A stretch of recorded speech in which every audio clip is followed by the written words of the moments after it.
ಉಪಾಧ್ಯಕ್ಷನ ಬೆಡಗಿಯಾಗಿ ಗಾಂಧಿನಗರಕ್ಕೆ entry ಕೊಟ್ಟಿದ್ದಂತಹ Malaika ಈಗ cult ಮುಖಾಂತರ ಪ್ರೇಕ್ಷಕರನ್ನ ರಂಜಿಸೋಕೆ ರೆಡಿಯಾಗಿದ್ದಾರೆ. ಈಗಾಗಲೇ ಸೋಷಿಯಲ್ ಮೀಡಿಯಾದಲ್ಲಿ ಅಯ್ಯೋ ಶಿವನೇ ಅನ್ನುವಂಥ ರೀತಿಯಲ್ಲಿ ಅಭಿಮಾನಿಗಳು ಅವ್ರನ್ನ ಆರಾಧಿಸ್ತಾ ಇರ್ತಕ್ಕಂಥದ್ದು. ಅದು ಯಾಕೆ ಇಷ್ಟೆಲ್ಲ ಗೋಳು ಹೊಯ್ಕೊಂಡಿದ್ದಾರೆ ಇದನ್ನುವಂಥದ್ದು ಎಲ್ಲವನ್ನೂ ಕೂಡ ಕೇಳೋಣ. ಮಲೈಕಾ, ಉಪಾಧ್ಯಕ್ಷನ ಬೆಡಗಿಯಾಗಿ ಗಾಂಧಿನಗರಕ್ಕೆ ಎಂಟ್ರಿ ಕೊಟ್ರಿ, ಮತ್ತೆ ಅನಿಲ್ ಅವ್ರ ಜೊತೆ ಸಿನಿಮಾ ಕಲ್ಟ್ ಒಂದು ಟೈಟ್ಲ್ ಕೇಳಿದಾಗ ಏನಿರ್ಬೋದು ಅನ್ನೋಂಥ ಕುತೂಹಲ ಇರುತ್ತೆ. ಏನು ನಿಮ್ಮ ಪ್ರಕಾರ ಕಲ್ಟ್ ಅಂದರೆ? ಕಲ್ಟ್ ಅಂದರೆ ಇವಾಗ ಕ್ಲಾಸ್ ಮಾಸ್ ಎರಡೂ ಸೇರಿದ್ರೆ ಒಂದು ಕಲ್ಟ್. ಇವಾಗ ಕಲ್ಟ್ ಕ್ಲಾಸಿಕ್ ಅಂತ ಹೆಂಗೆ ಹೇಳ್ತಾರೆ, ಅದಕ್ಕೆ ಕ್ಲಾಸ್ ಮಾಸ್ ಎರಡೂ ಸೇರಬೇಕು. ಸೊ ಆವಾಗಲೇ ಅದು ಕಲ್ಟ್ ಆಗೋದು. ಸೊ ನೀವು ಹೇಳ್ದಾಗೆ ಅನಿಲ್ ಸರ್ ಜೊತೆ ನಾನು 2ನೇ ಸತಿ ಕೆಲಸ ಮಾಡ್ತಾ ಇರೋದು. ಯೂಶ್ವಲಿ ಇಂಡಸ್ಟ್ರಿಯಲ್ಲಿ ಒಬ್ಬರು ಡೈರೆಕ್ಟರ್ ಒಂದು ಹೀರೋಯಿನ್ ಜೊತೆ ಕೆಲಸ ಮಾಡಿದ್ರೆ ರಿಪೀಟ್ ಮಾಡಲ್ಲ. ಬಟ್ ನಮ್ಮ ಅನಿಲ್ ಸರ್ ಇಲ್ಲ, ಯು ಕ್ಯಾನ್ ಡೂ ಇಟ್ ಅಂತ ಚಾಲೆಂಜಿಂಗ್ ರೋಲ್ ಇದು, ಆಪರ್ಚುನಿಟಿ ಕೊಟ್ಟರು. So cult. ನಾನು ಕೇಳ್ತಾ ಇದ್ದೆ, ಡೈರೆಕ್ಟರ್ ಹತ್ರ ಮಾತಾಡ್ತಾ ಇದ್ದೆ, ಏನು ಸರ್ ಕಲ್ಟ್ ಅಂದರೆ ಅಂತಂದರೆ, ಎಲ್ಲರೂ ಇರೋದು ಒಂಥರ ಅಂತ ಜಡ್ಜ್ ಮಾಡ್ಬೋದು, ಬಟ್ ನಾನು ಇರೋದು ಹೆಂಗೆ ಅಂತ ಜಡ್ಜ್ ಮಾಡೋಕ್ಕಾಗಲ್ಲ ಅನ್ನೋಂಥ ರೀತಿಯಲ್ಲಿ ಹೇಳ್ತಾಯಿದ್ರು. ನೀವು ಹೆಂಗೆ ಸಿನಿಮಾದಲ್ಲಿ ಅನ್ನೋಂಥದ್ದು? ಸೇಮ್, ನೀವೆಲ್ಲ ನಾನು ಏನೋ ಅಂತ ಅಂದ್ಕೊಂಡು ಬರ್ತೀರಾ, ಬಟ್ ನನ್ನನ್ನು ಜಡ್ಜ್ ಮಾಡೋಕ್ಕಾಗದೇ ಇರೋ ಒಂದು ಕ್ಯಾರೆಕ್ಟ್ರಲ್ಲಿ ನಾನು ಕಲ್ಟಲ್ಲಿ ಕಾಣಿಸ್ಕೊತೀನಿ. ಸೊ ದೂರದಿಂದ ನೋಡೋಕೆ ಮುದ್ದಾಗಿದೆ ಹುಡುಗಿ ಅಂತ ಅನಿಸುತ್ತೆ. ಬಟ್ ಸಿನಿಮಾ ನೋಡಿ ಅಥವಾ ಒಂದೇನಾದರೂ ಒಂದು ಕ್ಯಾರೆಕ್ಟರ್ ಗ್ಲಿಮ್ಸ್ ಅಂತ ಬಂದಾಗ, ಇವಾಗ ನೀವು ಕ್ಯಾರೆಕ್ಟರ್ ಫಸ್ಟ್ ಇಂಟ್ರಡಕ್ಷನ್ಗೆ ಹೋದರೆ ಓಕೆ, ಒಂದು ಮುದ್ದಾದ ಹುಡುಗಿ, ಹಳ್ಳಿ ಹುಡುಗಿ ಅಂತ ಅನಿಸುತ್ತೆ. ಯೂಶ್ವಲಿ ಫಸ್ಟ್ ಸಿನಿಮಾಯಿಂದ ನನ್ನ ಹಾಗೆ ನೋಡ್ಕೊಂಡು ಬಂದಿದ್ದಾರೆ. ಸೊ ಕಲ್ಟ್ ಅನ್ನೋದು ನನ್ನ ಕರಿಯರ್ಗೂ ಒಂದು ಡಿಫ್ರೆಂಟ್ ಡೈಮೆನ್ಷನ್ ಕೊಡುತ್ತೆ ಅಂತ ನನಗನ್ಸುತ್ತೆ. ಈಗ ಲವಲ್ಲಿರೋ ಹುಡುಗರು ಸಾಕಷ್ಟು ಪದಗಳನ್ನು ಬಳಸ್ತಾ ಇರ್ತಾರೆ, ಏನು ಗುರು, ಏನು ಮಾಡೋದು, ಹಾಗೆ ಹೀಗೆ ಅಂತೆಲ್ಲ.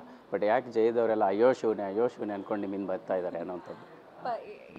ಇವಾಗ ನೋಡಿ, ಹುಡುಗರು ಲವಲ್ ಇದ್ರೆ ಆ ಥರ ಪದಗಳು ಬಳಸ್ತಾರೆ. ಇವಾಗ ನಮ್ಮ ಅನಿಲ್ ಸರೇ ಬರೆದಿರೋದು, ಅವ್ರು ಮದುವೆ ಆದಮೇಲೂ ಇಂಥ ಪದಗಳನ್ನ ಬಳಸ್ಬಿಟ್ಟು ಲಿರಿಕ್ಸ್ ಬರೆದ್ಬಿಟ್ಟು ಇಂಥ ಒಳ್ಳೆ ಸಾಂಗ್ ಕೊಟ್ಟಿದ್ದಾರೆ.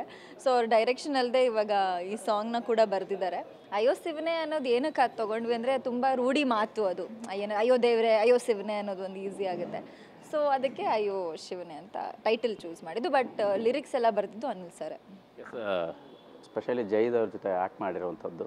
ಸೊ ನಿಮಗೆ ಎಷ್ಟೋ ಸ್ಪೆಷಲ್ ಆಗಿತ್ತು ಅಂದರೆ, ಅವರು 2 ಸಿನಿಮಾ ಆದರೂ ಕೂಡ ಬಂದರೆ ಒಂದು ಡೆಡಿಕೇಟೆಡ್ ಆಗಿ ಕೆಲಸ ಮಾಡಿರುವಂಥ ಆರ್ಟಿಸ್ಟ್ ಅನ್ನುವಂಥ ಮಾಹಿತಿ ಇರುವಂಥದ್ದು. ಹಾಗಾಗಿ ತುಂಬ ಡೆಡಿಕೇಟೆಡ್ ಇದ್ದಾರೆ, ತುಂಬ ಪ್ರೊಫೆಷ್ನಲ್. ಅಂದರೆ ನಾನು ಯೂಶ್ವಲಿ ಸೀರಿಯಲಿಂದ ಬಂದವ್ರಿಗೆ ಆ ಪ್ರೊಫೆಷ್ನಲಿಸಮ್, ಇವಾಗ ಡಿಸಿಪ್ಲಿನ್ ಚಿಕ್ಕ ವಯಸ್ಸಿಂದ ಹೇಗೆ ಕಲ್ತಿರ್ತಾರೆ ಹಂಗೆ ಬದುಕಿದಾಗೆ ಟೈಮ್ ಅಂದರೆ ಟೈಮ್. ನಮ್ಮ ಸೀರಿಯಲಲ್ಲಿ ಒಂದಿಷ್ಟು ಆಚೆ ಊಟ ಬಿಟ್ಟರು ಪರವಾಗಿಲ್ಲ, ನೀವು ಕೆಲಸ ಮಾಡಬೇಕು ಅನ್ನೋ ಒಂದು ಸ್ಕೂಲ್ ಅದು ನಮಗೆ.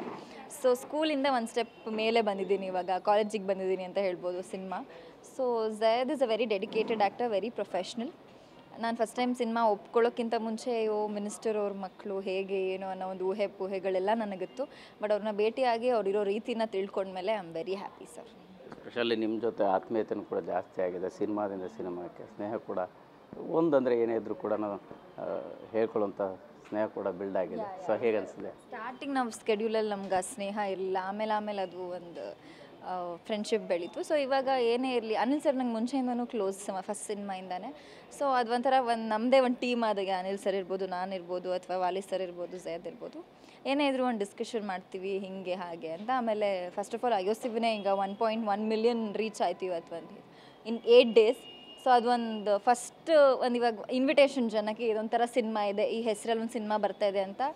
ಫಸ್ಟ್ ಝಯದ್ ಅವ್ರ ಬರ್ಡೇ ಗ್ಲಿಮ್ಸ್ ಬಿಟ್ಟಿದಾದ್ಮೇಲೆ ಇದೇ ನಾವು ಫಸ್ಟ್ ಸಾಂಗ್ ಬಿಟ್ಟಿರೋದು. ಸೊ ಒಳ್ಳೆ ರೆಸ್ಪಾನ್ಸ್ ಇದೆ. ನಿಮಗೆ ಫಸ್ಟು ಆ ಸಾಂಗ್ನ ಕೇಳಿದಾಗ ಏನು ಜಡ್ಜ್ ಮಾಡಿದ್ರಿ? ಯಾಕಂತಂದ್ರೆ ಕ್ಯಾರೆಕ್ಟರ್ ಕೂಡ ಹೇಳ್ತಾ ಇದ್ರಿ, ಜಡ್ಜ್ ಮಾಡೋಕ್ಕಾಗಲ್ಲ ಆ ಥರದ್ದು ಅಂತ. ಬಟ್ ಸಾಂಗ್ ವಿಚಾರವಾಗಿ ಬಂದರೆ ಹೆಂಗೆ ಜಡ್ಜ್ ಮಾಡಿದ್ರಿ? ಬಟ್ ಆಡಿಯನ್ಸಿಗೆ ಹೆಂಗೆ ಕನೆಕ್ಟ್ ಆಗ್ಬೋದು ಅಂತ ನಿಮ್ಮ ಕ್ಯೂರಿಯಾಸಿಟಿ ಇತ್ತು ಅನ್ನೋಂಥದ್ದು. ಸರ್ ಅಷ್ಟು ಜಡ್ಜ್ಮೆಂಟ್ ನನಗೆ ಡೆಫಿನೆಟ್ಲಿ ಇಲ್ಲ. ಅದೆಲ್ಲ ಡೈರೆಕ್ಟರ್ಸ್ಗೆ, ಆಮೇಲೆ ಮ್ಯೂಸಿಕ್ ಡೈರೆಕ್ಟರ್ಸ್ಗೆ ಬಿಟ್ಟಿದ್ದು. ಬಟ್ ನಾನು ಕೇಳಿದಾಗ ನನಗೆ ಒಂದು ಆಡಿಯನ್ಸ್ ಆಗಿ ಸಾಂಗ್ ಇಷ್ಟ ಆಯಿತು. ಯಾಕಂದರೆ ನಾವು ಸಾಂಗ್ನ 8 ಡೇಸ್ ಕಂಪ್ಲೀಟ್ ಮಳೇಲಿ ಶೂಟ್ ಮಾಡಿದ್ದು. ನೋಡೋಕ್ಕೆ ಎಷ್ಟು ಚೆನ್ನಾಗಿ ಕಾಣಿಸುತ್ತೆ, ಆದರೆ ಹಿಂದೆ ಅಷ್ಟೇ ಪರಿಶ್ರಮ, ಅಷ್ಟೇ ಟೀಮ್ ವರ್ಕ್ ಇದೆ ಆ ಸಾಂಗ್ಗೆ. ಸೊ 8 ಡೇಸ್ ನೀವು ಮಳೇಲಿ ನೆನೆಯೋದು, ಬಿಸಿಲಿರಲಿ ಗಾಳಿ ಇರಲಿ ಏನೇ ಇರಲಿ ಮಳೇಲಿ ನೆನೆಯೋದು ಅಂದರೆ ಅದು it's a very difficult task. ಅದನ್ನು ಮಾಡಾದಮೇಲೆ ನೀವು ಇವಾಗ ಪ್ರೋಮೋ ನೋಡಿದ್ರೆ, ನಾನು ವಾಣಿ ವಿಲಾಸ್ ಸಾಗರ್ ಡ್ಯಾಮ್ ಮೇಲೆ ನಡ್ಕೊಂಡು ಹೋಗ್ತೀನಿ. ಈಗ ಅಲ್ಲಿಂದ ಅಲ್ಲಿಗೆ ನಡ್ಕೊಂಡು ಹೋದ್ಮೇಲೆ ಮತ್ತೆ ವಾಪಸ್ ಟೇಕ್ ಅಂದರೆ ಅಲ್ಲಿಂದ ವಾಪಸ್ ಬಂದು ಮತ್ತೆ ಇನ್ನೊಂದು ಟೇಕ್ ಮಾಡಬೇಕು. ಎಷ್ಟು ನಡೆಸ್ತಾರೆ, ಎಷ್ಟು ಓಡಬೇಕು ಅನ್ನೋ ಒಂದು ಇದರಲ್ಲಿ ನಾವು ಶೂಟ್ ಮಾಡ್ತಾ ಇರ್ತೀವಿ. ಬಟ್ ಒಂದು ಸತಿ ಅದರ ಔಟ್ಪುಟ್ ಬಂದಮೇಲೆ ಇದೆಲ್ಲ ಮಾಡಿದ್ದು ವರ್ತ್ ಇಟ್ ಅಂತ ಅನಿಸುತ್ತೆ.